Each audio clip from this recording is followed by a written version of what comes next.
साथियों नमस्कार, मैं हूं आपका दोस्त कालू माली।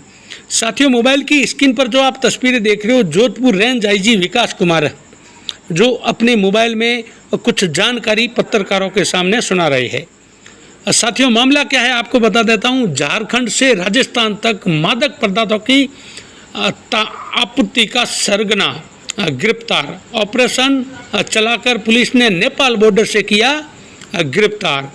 विकास कुमार रेंज आईजी ने बताया कि रेंज में साइक्लोन और टीम ने बड़ी सफलता आपूर्ति करते हुए झारखंड से राजस्थान तक मादक पदार्थों की किंग पिंग को नेपाल सीमा से गिरफ्तार करने में सफलता हासिल की है। अपराधी का नाम बीरमाराम उर्फ बीराराम है, जो बाड़मेर के चोटन थाना क्षेत्र का रहने वाला है। 3 महीने तक अथक परिचय के बाद बीरमाराम की गिरबान तक पहुंचा पुलिस का हाथ। जोधपुर रेंज आईजी ने प्रेस नोट जारी कर बताया कि राजस्थान से दिल्ली, झारखंड, बिहार के रांची, पटना, मुजफ्फरपुर, मोतिहारी, रक्सौल और नेपाल में भटकती रही पुलिस। वर्ष 2010 में हत्या कर आजीवन कारावास की सजा हुई थी बीरमाराम को। वर्ष 2018 में पैरोल पे फरार होकर झारखंड में डेरा डाल रखा था।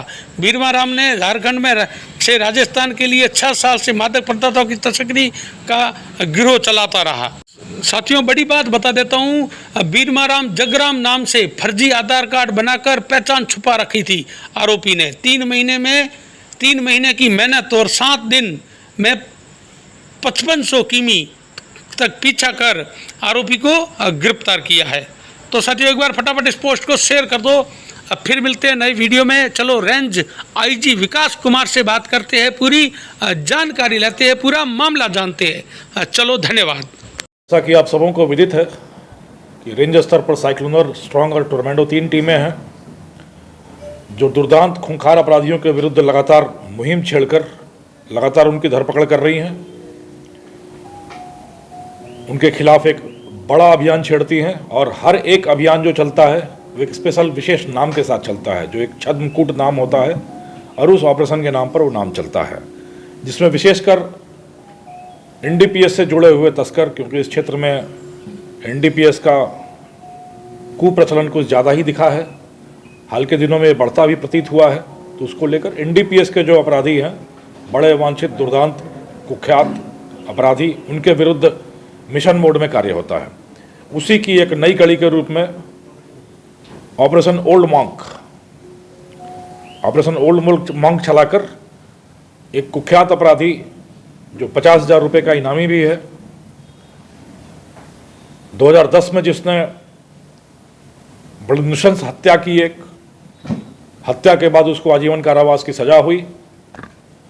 सजा भुगतने के दौरान पैरोल मिली और पैरोल से फरार होकर उसने अपना अड्डा, अपनी पहचान, अपना कृतित्व, अपना व्यक्तित्व सब कुछ बदल लिया। अपराध की दुनिया में पूरी तरीके से कूद पड़ा और मादक द्रव्यों की तस्करी का एक बड़ा किंगपिन बना। इस व्यक्ति का नाम है बीरमाराम उर्फ बीराराम, जो चौटन बाड़मेर का रहने वाला है। 2010 में पहला मुकदमा हुआ हत्या का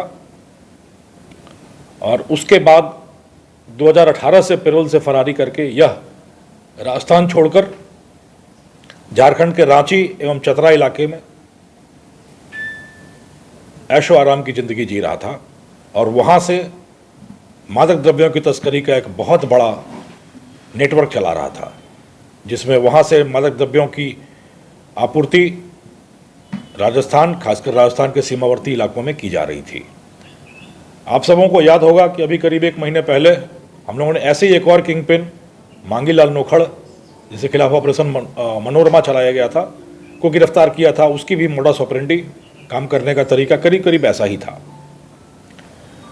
इस व्यक्ति ने अपनी पहचान फर्जी दस्तावेजों के आधार पर बदल ली और जगाराम बनकर, बाड़मेर का निवासी जगाराम बनकर आराम से रह रहा था। रांची के हेयल इलाके में, रांची जो झारखंड की राजधानी है, वहाँ के हेयल इलाके में एक दूसरे किंगपिन के आलिशान घर में गुप्त रूप से रह रहा था। जगाराम नाम अपना नाम चेंज करके जगाराम के नाम से रह रहा था और लगातार राजस्थान में मादक द्रव्यों की तस्करी कर रहा था। 6 साल की फरारी के दौरान भी इस पर एनडीपीएस के कई सारे प्रकरण दर्ज हुए हैं इस इलाके में। जब भी माल पकड़ा गया, ट्रक पकड़े गए, तो इसका नाम आता रहा।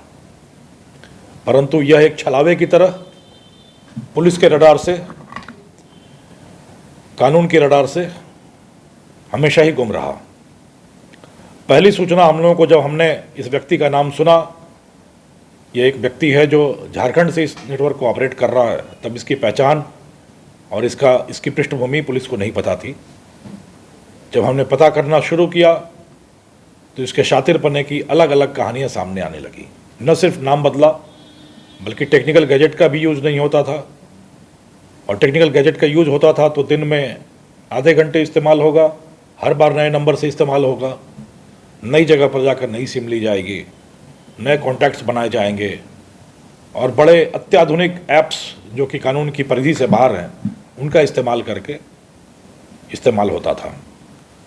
हमारी पहली सूचना मुद्रा विनिमय के माध्यम से, मनी ट्रांजैक्शन के माध्यम से इसके बारे में पहली पुख्ता सूचना हम लोगों को मिली कि जब हम लोग रांची और झारखंड और राजस्थान के बीच के मॉडल को ट्रैक कर रहे थे तो पैसों का आदान प्रदान इलेक्ट्रॉनिकली हो रहा था, और वह जिस अकाउंट में हो रहा था, पहला शक यह हुआ, संदेह यह हुआ कि बीरमाराम तक ही जा रहा है।